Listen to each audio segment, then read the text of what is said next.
جس نے میرے نبی کے ساتھ غداری کی ہے، ختم نبوت کی کاز کو نقصان پہنچایا ہے، ایک ایک کر کے سارے لمحہ پڑا ہے. بالکل ہمارا تو ایک نعرہ ہی تمہیں لے ڈوبا ہے، میرے نبی سا ہے ہی کوئی نہیں، تیرے بابے تھے شے ہی کوئی نہیں. ایک بندہ آپ کو قرآن بتا رہا ہے ایاک نعبد و ایاک نستعین، اور آپ آگے سے کہہ رہے ہیں سن فریاد پیراں دیا پیرا، میری فریاد سنی کن تھر کے ہو، بیڑا میرا وچ کپڑاں دے جتے مچ بھی نہ بہندے ڈردے ہو، بیڑا تو اڑا ڈوب دیتا میں. یہ کہتے ہیں جی پھر سلطان بہو نے کیوں کیا سی؟ عبد القادر جیلانی نے انہوں نے مدد کے لیے پکارا ہے، ان کو قرآن نہیں آتا تھا. نہیں آنا سی جی جناب، لو سامو.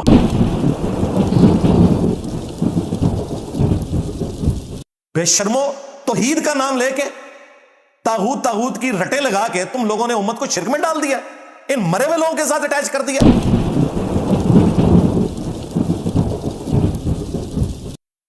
سورج کے جیسا ہے ہی کوئی نہیں، تیرے بابے تھے شے ہی کوئی نہیں، لے جاؤ دب جاؤ انہوں.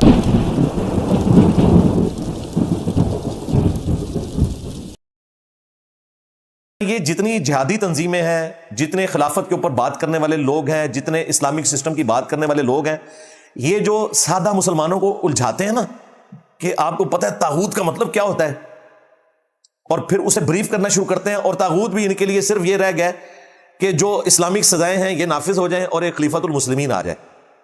جو تصوف کے نام کے اوپر سب سے بڑا طاغوت ہے اس امت میں، اسلام کے پیرلل میں ایک ریلیجن لانچ ہوا ہے، اور اسلام کا نام لے کر قبر پرستی کا دین، مرے ہوئے لوگوں کو مدد کے لیے پکارنے کا دین، قرآن و سنت کو پسے پش ڈال کر بابوں کی لکھی ہوئی کتابوں کے اوپر ایمان لانے کا دین، یعنی کہ دین تصوف. یہ سب سے بڑا طاغوت ہے جس نے ایک پیرلل میں ریلیجن کھڑا کیا. اسلام میں جو اصل چیز ہے نا کہ آپ نے طاغوت کی مخالفت کرنی ہے، وہ یہ ہے کہ آپ کا عقیدہ توحید ہونا چاہیے، ایک خدا کو ماننا. ایاک نعبد و ایاک نستعین، اے اللہ عبادت صرف تیری کریں گے، دعا بھی صرف تجھی سے مانگیں گے.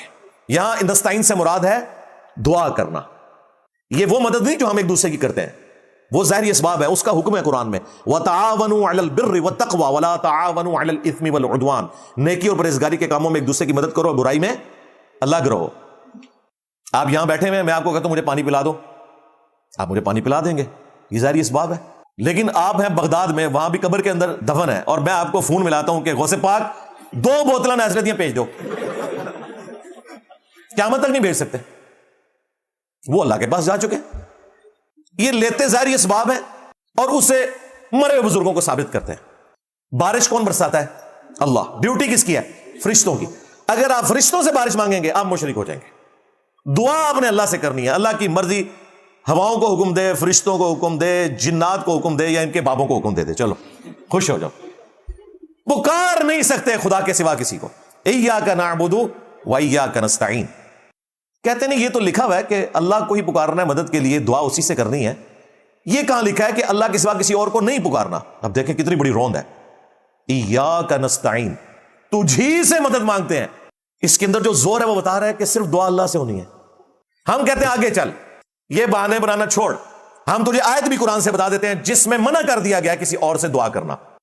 امن یجیب المضطر اذا دعا، بھلا بتاؤ تو کون ہے جو مصیبت اور پریشانی میں گھرے ہوئے شخص کی فریاد کو سنتا ہے. سورۃ النمل کی آیت نمبر 62. وَيَكْشِفُ السُّوءَ، اور اس سے اس کی برائی کو دور کر دیتا ہے. وَيَجْعَلُكُمْ خُلَفَاءَ الْأَرْضِ، اور تمہیں زمین پر اگلوں کا خلیفہ کرتا ہے. أَإِلَٰهٌ مَّعَ اللَّهِ، کیا اللہ کے ساتھ کوئی اور معبود بھی ہے؟ قَلِيلًا مَّا تَذَكَّرُونَ، بہت کم ہی تم نصیحت حاصل کرتے ہو. اس آیت میں اللہ تعالیٰ نے فرمایا کہ جس کے بارے میں تمہارا یہ عقیدہ ہے کہ مصیبت اور پریشانی میں وہ تمہاری التجا اور دعاؤں کو سنتا ہے، فریاد کو، گویا تم نے اسے معبود مان لیا. یا علی مدد، یا شیخ عبد القادر جیلانی مدد کا مطلب کوئی سادہ نہیں میرے بھائیوں. اس کا مطلب یہ ہے کہ آپ نے عبد القادر جیلانی کو اور مولا علی کو اپنا الہ مان لیا. آپ بے شک کہتے ہیں وہ اللہ کے بندے ہیں، لیکن آپ نے جو خوبی تھی الہ کے حق میں وہ مخلوق کو دے دی کہ فجر کی نماز مسجد میں پڑھ کے نکلتے ہیں، اور ساتھ ہی جو دربار ہے وہاں اس سے مانگ کے پھر گھر آتے ہیں. تو نماز میں کیا پڑھ کے آیا؟ ایاک نعبد و ایاک نستعین. پھر اس مرے ہوئے شخص کو پکار کے آیا جس سے تیری مدد کی ضرورت تھی، اس سے تو مدد مانگ کے آیا. اسباب کے نام کے اوپر دھوکہ دیا ہوا ہے. نہیں جی، بزرگوں کو ہم نے وسیلہ اور توسل بنایا. اور وسیلہ اور توسل یہ ہوتا ہے کہ اس بندے کو آپ کہتے ہیں، تم تو ڈائریکٹ بزرگوں کو کہتے ہو.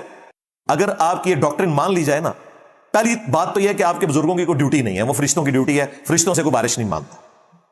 اور اگر آپ ڈیوٹی مانتے ہیں تو بھائی سب سے بڑی ڈیوٹی تو سورج کی لگی ہوئی ہے جی. اس پلانٹ ارتھ پہ اسباب میں نمبر 1 مشکل کشا اگر کوئی ہے نا تو وہ کوئی فرشتہ نہیں, کوئی بزرگ نہیں, کوئی پیغمبر نہیں, سورج ہے. ایون پیغمبروں کی زندگی خود اس سورج کے اوپر ڈیپینڈنٹ ہے. اگر آپ کے کتنے لکھے, قرآن میں لکھا ہوا ہے عیسیٰ ان کی ماں روٹی کھانے کے محتاج تھے.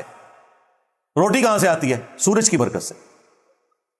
سورج کی روشنی کی وجہ سے پودے اپنی غذا کو تیار کرتے ہیں, ان پودوں کو ہم کھاتے ہیں, ان پودوں کو جانور کھاتے ہیں, ہم جانوروں کو کھاتے ہیں. یہ پورا نظام چل رہا ہے سورج کی وجہ سے. دنیا پہ ہواؤں کا چلنا, موسموں کا بدلنا, کھیتیوں کا پکنا, ہر زندہ مخلوق کا زندہ رہنا. 2 ملین سے زیادہ سپیشیز ہے پلانٹ ارتھ پہ, 20 لاکھ سے زیادہ. اور پھر ایک ایک سپیشی کے اندر تعداد جو ہے وہ خربوں میں ہے. ان سب کی خوراک سورج کی وجہ سے آ رہی ہے. ہمیں کبھی وہم بھی ہوا ہے کہ ہم سورج کو مدد کے لیے پکاریں؟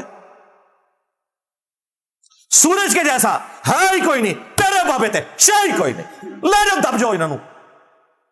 بے شرمو, توحید کا نام لے کے تاغوت کی رٹے لگا کے تم لوگوں نے امت کو شرک میں ڈال دیا, ان مرے ہوئے لوگوں کے ساتھ اٹیچ کر دیا.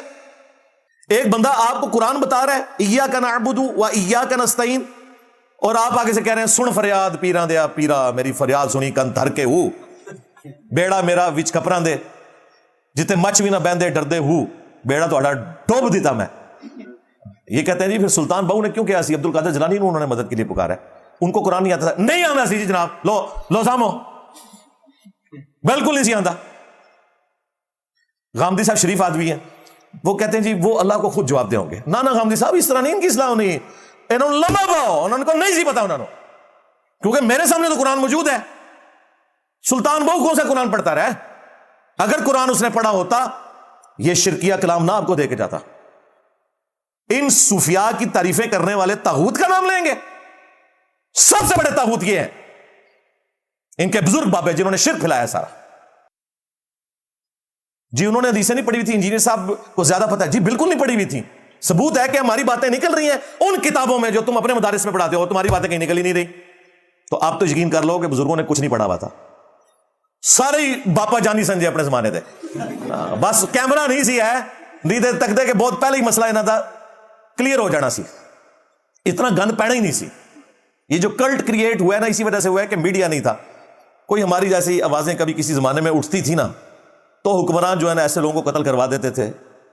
وہ کبھی کوئی کتابچہ کسی کے ہاتھ لگ گیا تو لگ گیا, ورنہ وہ دعوت ختم ہو جاتی تھی. یہ تو انہوں نے سوچا ہی نہیں تھا کہ کتنی بڑی غلطی ہوئی ہے بغداشی والوں سے کہ انہوں نے یوٹیوب بنائی ہے, اور اجمیرشی والے اس سے بڑی غلطی کر گئے کہ کیمرہ بنا کے آپ کو دے گئے. اور بریلی شریف اور دیوبند نے مل کے جو انٹرنیٹ کا کنیکشن لانچ کیا دنیا میں ٹیکنالوجی عام کی, اس کی وجہ سے ان کے فرقوں کو کتنا نقصان ہوا ہے. ورنہ انہوں نے یہ ہونے دینا تھا؟ نہیں. میں تو مولویوں کو مشورہ دوں گا وہ پرانے فتوے واپس ٹوٹ جاؤ کہ تصویر بنانا حرام ہے. ہاں ہوں تو فرقے اگر بچ سکتے ہیں اسی صورت کو جی, کیمرہ دیکھنا حرام, کیمرے کے پاس سے گزرنا حرام. ہاں کسی کے موبائل میں کوئی کلپ آ جائے تو دور سے اس موبائل کو دیکھنا بھی حرام. تو فرقے بچے جائے, ورنہ میں یہ توڑا کوئی بابا چڑھنا. بالکل جس نے میرے نبی کے ساتھ غداری کی ہے, ختم نبوت کی کاز کو نقصان پہنچایا ہے, ایک ایک کر کے سارے لمحہ پڑا ہے. بالکل ہمارا تو ایک نعرہ ہی تمہیں لے ڈوبا ہے, میرے نبی سا ہے ہی کوئی نہیں, تیرے بابے تھے شے ہی کوئی نہیں. جب تک آپ کتا کنویں سے نہیں نکالیں گے, 20,000 ڈول بھی نکال لیں, کنویں کی بدبو ختم نہیں ہو سکتی. جب تک آپ نے مولویوں کو, بابوں کو اس اسلام کے بابرکت کنویں سے باہر نہیں نکالا, اس وقت تک آپ کو اسلام کی تعلیمات کا فیض نہیں پہنچ سکتا. سیدھی سی بات ہے. یہ ذمہ داری آپ کے بزرگوں نے پوری نہیں کی, آپ نے بھی نہیں کی. تو دیکھیں اللہ نے ایک ناتواں شخص کی ذمہ داری لگائی ہے, انہیں چک چھڈے دے سارے بابے.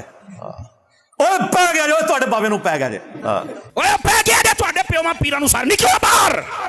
اسی پھر بھی نوکری ادا کردے پئے, اسی پھر بھی نوکری ادا کردے پئے. مرزے دیکھ رہا تواڈے پیو نے کرنیاں نے, نکلو باہر. سٹیج پر بیٹھنے والے ہاتھ کھڑا کر کے بتائیں, مجھے بتائیں یہ بات تماشا کرتے ہو, پھر کہتے ہیں مسلک کا کم نہیں ہوتا, مسلک والوں کو تم خود رگڑتے ہو. اور جو تواڈے پیواں نو پی گیا ہوں تسی چپ بیٹھے ہو, اور نکلو باہر. نہ سرکار بدلو. اور کھا گیا نے تواڈے بابے نو, کھا گیا, پی نہیں گیا, کھا گیا. ہوں یہ پہلی گل تو پرانی ہوگی, کھا پی کے ڈکار مار چھڑے.